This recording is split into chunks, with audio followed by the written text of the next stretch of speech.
Hello friends, very very good morning. Welcome to study Niketan. Study Niketan में आज हम करेंगे 25 मई 2020 के बेस्ट करंट अफेयर। तो आप पूरा वीडियो ध्यान से देखिए। चूँकि आज सोमवार है तो साप्ताहिक करंट अफेयर की सीरीज का आज अगला एपिसोड आएगा 11 बजे।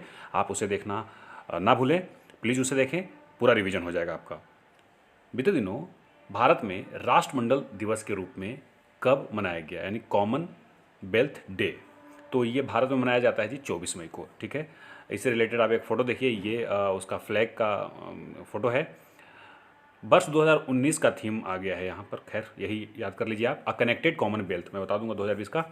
पहले इस दिवस को अंपायर डे कहा जाता था, बाद में हेरोल्ड मैकमिलन ने इसका नाम बदल करके राष्ट्रमंडल दिवस कर दिया है। मैं राष्ट्रमंडल के ऊपर एक स्लाइड देखेंगे।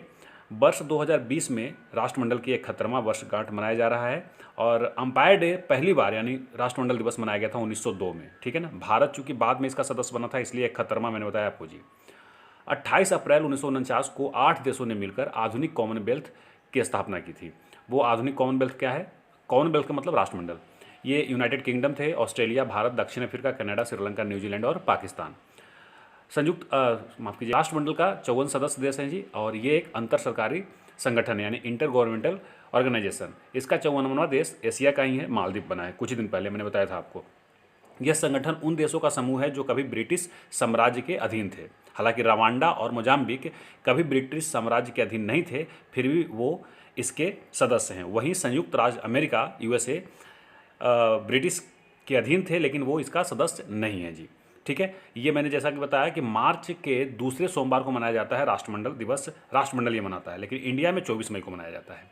एशिया में कुल 8 देश हैं जी जो इस राष्ट्रमंडल के सदस्य हैं। उनका नाम है Bharat, Bangladesh, Brunei, Malaysia, Pakistan, Singapore, Sri Lanka, Maldives. तो मैंने पूरा ब्रॉड बताया आपको राष्ट्रमंडल के बारे में। बीते दिनों दुनिया भर में पर्सनल प्रोटेक्टिव इक्विपमेंट पीपीई का दूसरा सबसे बड़ा उत्पादक देश कौन बन गया है? तो ये अपना प्यारा देश भारत बना है जी। दूसरा मतलब सबसे ज़्यादा तो चीन बनाता है, उसके बाद भारत का नंबर आता है। वो भी सिर्फ 2 महीनों में यह उपलब्धि हासिल किया है भारत ने। कोरोना से संक्रमित लोगों का इलाज करने वाले डॉक्टर और नर्स पीपीई का इस्तेमाल करते हैं जी। ठीक है, चलिए आगे बढ़ेंगे।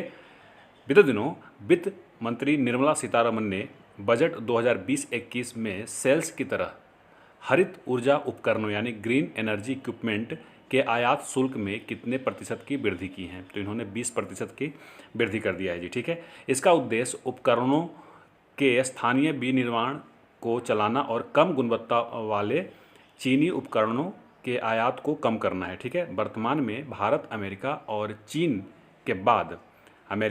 के बाद ऊर्जा का तीसरा सबसे बड़ा उपभोक्ता है। भारत की विनिर्माण क्षमता अब सोलर सेल्स के लिए 3 गीगावाट का है जी। ठीक है, तो आप याद रखेंगे। बीते दिनों oil and natural gas corporation limited, जिसको ओएनजीसी कहते हैं आप, द्वारा नवीनकरणीय ऊर्जा व्यवसाय के लिए किसके साथ एक संयुक्त उद्यम कंपनी स्थापित करने के लिए समझौता ज्ञापन पर हस्ताक्षर किया है? तो इन्होंने एनटीपीसी लिमिटेड के साथ किया है जी। इस समझौते के अंतर्गत दोनों कंपनियां भारत सहित विदेशों में अपतटीय पवन और अन्य नवीनकरणीय ऊर्जा परियोजनाओं की स्थापना की संभावना तलाश करेगी। ठीक है, एनटीपीसी लिमिटेड के अध्यक्ष हैं और एमडी भी, ठीक है, मैनेजिंग डायरेक्टर गुरदीप सिंह, कई दफ़ा बता चुका हूँ मैं आपको। ओएनजीसी के अध्यक्ष और एमडी हैं शशि शंकर। तो आप दोनों के एमडी के नाम भी याद रखेंगे। आगे बढ़ेंगे।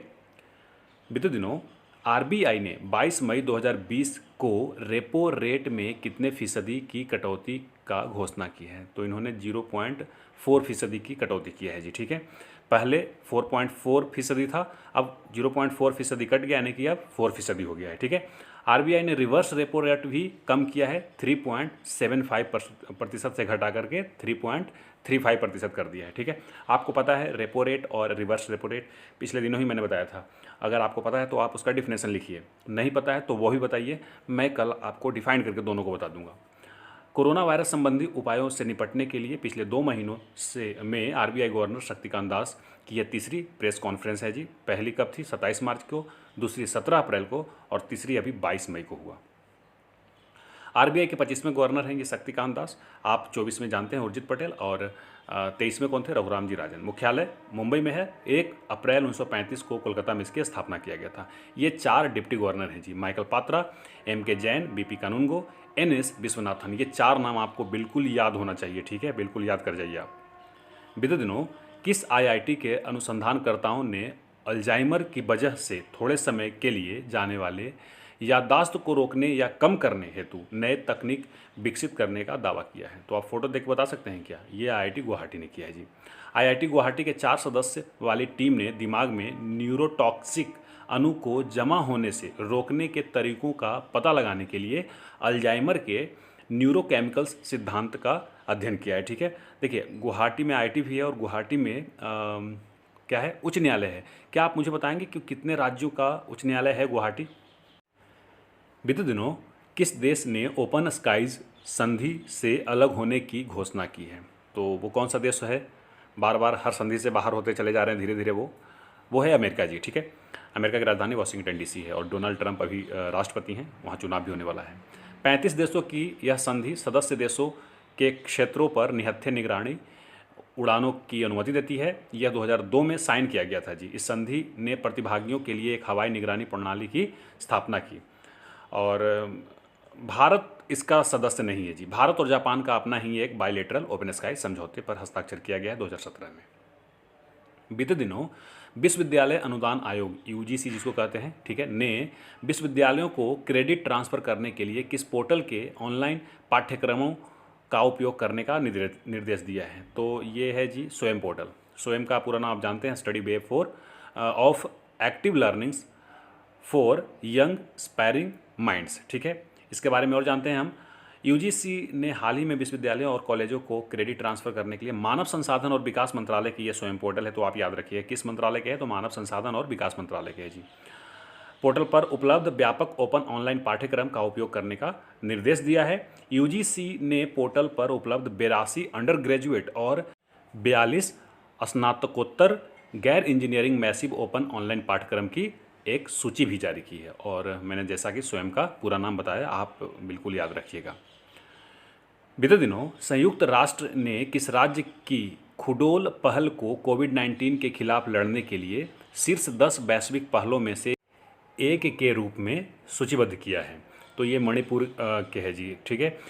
जो खुडोल एक एनजीओ की पहल है जिसे याओल कहा जाता है। एनजीओ ने इस पहल के तहत एलजीबीटीक्यू समुदाय के लोगों, साथ ही दैनिक वेतनभोगी और एड्स से प्रभावित लोगों को भोजन, स्वच्छता और स्वास्थ्य सुविधा प्रदान की है, ठीक है।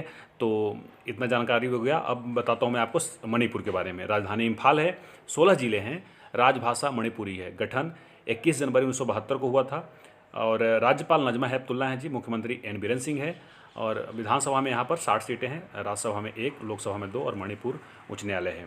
मणिपुर में 2 नेशनल पार्क है, सिरोही नेशनल पार्क और Keibul Lamjao world famous national park है जी, किबुल लामजाओ, ठीक है, क्योंकि तैरता हुआ नेशनल पार्क जो है ये। बीते दिनों नवीन और नवीनकरणीय ऊर्जा मंत्रालय ने कोणार्क शहर और कोणार्क सूर्य मंदिर की पूरी तरह से सोलराइज करने की योजना शुरू की है। यह मंदिर किस राज्य में अवस्थित है?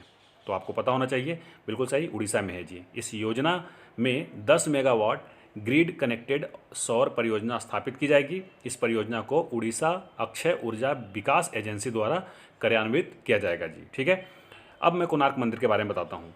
यह सूर्य मंदिर एक विश्व धरोहर स्मारक है जी, यानी कि वर्ल्ड हेरिटेज, ठीक है, और इसे 13वीं शताब्दी में बनाया गया था राजा नरसिम्हदेव प्रथम के द्वारा। तो याद रखिएगा, स्टैटिक क्वेश्चन है ये, बहुत इंपॉर्टेंट है। इस मंदिर को रथ के आकार में डिजाइन किया गया था और इसे 1984 में यूनेस्को के विश्व धरोहर घोषित किया गया था जी, 1984 में। इसे काला पेगोडा कहते हैं। ये पेगोडा क्या होता है और काला पेगोडा के अलावा कोई पेगोडा होता है क्या? तो आप इसका आंसर कीजिए और एक और बताइए, नवीन और नवीनकरणीय ऊर्जा मंत्री कौन है, ये भी बताइए। उड़ीसा की राजधानी भुवनेश्वर है, 30 जिले हैं जी, राजभाषा उड़िया है और राज्यपाल गणेशी लाल हैं। मुख्यमंत्री नवीन पटनायक हैं और अभी कुछ दिन पहले बने हैं। विधानसभा पहले भी थे ही। विधानसभा में 147 सीटें, राज्यसभा में 10 सीटें और लोकसभा में 20 सीटें। यहाँ पर 2 नेशनल पार्क है, इंपॉर्टेंट है जी, भितरकनिका नेशनल पार्क और सिमलीपाल नेशनल पार्क, ठीक है। तो दोनों याद रखना है। आप मुझे बताइए, यहाँ पर एक बांध है उसका नाम बताइए और एक लेक है उसका नाम बताइए, दोनों का नाम बताइए आप मुझे। बीते दिनों रक्षा मंत्रालय ने मेक इन इंडिया पहल को बढ़ावा देने के लिए कितने रक्षा वस्तुओं की खरीद को मंजूरी दी है? तो कुल 26 रक्षा वस्तुओं की खरीद की मंजूरी दी है जी मेक इन इंडिया के तहत। यह सार्वजनिक खरीद आदेश 2017 के संशोधन के माध्यम से किया गया है। रक्षा मंत्रालय ने अब तक 127 वस्तुओं को अधिसूचित किया है, जिसके तहत स्थानीय आपूर्तिकर्ताओं को वरीयता दी जाएगी और 127 वस्तुओं में से ये जो 26 वस्तुएं हैं वो अधिक महत्वपूर्ण हैं। चलिए, बीते दिनों दक्षिण अंडमान द्वीप के एक दुर्लभ पाम के पेड़ को किस राज्य के Jawaharlal Nehru tropical botanical garden and research institute में रोपित किया गया है? तो ये केरल में है जी, ठीक है ना। ये इंस्टीट्यूट है जो केरल में है। इसकी विलुप्ति को रोकने के लिए इस प्रजाति को केरल में लाया गया है। इस दुर्लभ पाम को पिनंगा अंडेमानेसिस कहा जाता है और वर्तमान में इसकी मात्र 600 नमूने बचे हैं, ठीक है जी। और ये आमतौर पर सदाबहार जंगलों में पाया जाता है। केरल की राजधानी तिरुवनंतपुरम है और 14 जिले हैं जी। राजभाषा यहाँ का मलयालम है। 1 नवंबर 1956 को बना था। मोहम्मद आरिफ खान इसके राज्यपाल हैं। पिनराई विजयन मुख्यमंत्री हैं जी। 140 सीटें हैं यहाँ के विधानसभा में। अब जवाब लेते हैं सवाल 396 के। बीते दिनों किस राज्य सरकार ने राज्य में फसल उत्पादन को प्रोत्साहित करने के लिए राजीव गांधी किसान न्याय योजना शुरू करने का फैसला किया? तो आपने सही आंसर किया जी, छत्तीसगढ़। आप सभी ने सही आंसर किया है, ऐसे ही आंसर करते रहिए। आज का सवाल लीजिए, सवाल 397। बीते दिनों अंतर्राष्ट्रीय जैव विविधता दिवस यानी international day for biological diversity के रूप में कब मनाया गया है? तो आप इसका आंसर कीजिए और मैं आपको एक सलाह देता हूं कि इस महीने में अब तक जितने भी इंपॉर्टेंट डे आया है तो सबको रिवीजन कर लीजिए। मैं कल पक्का रिवीजन करवाऊंगा। अब मुझे दीजिए इजाज़त, नमस्कार।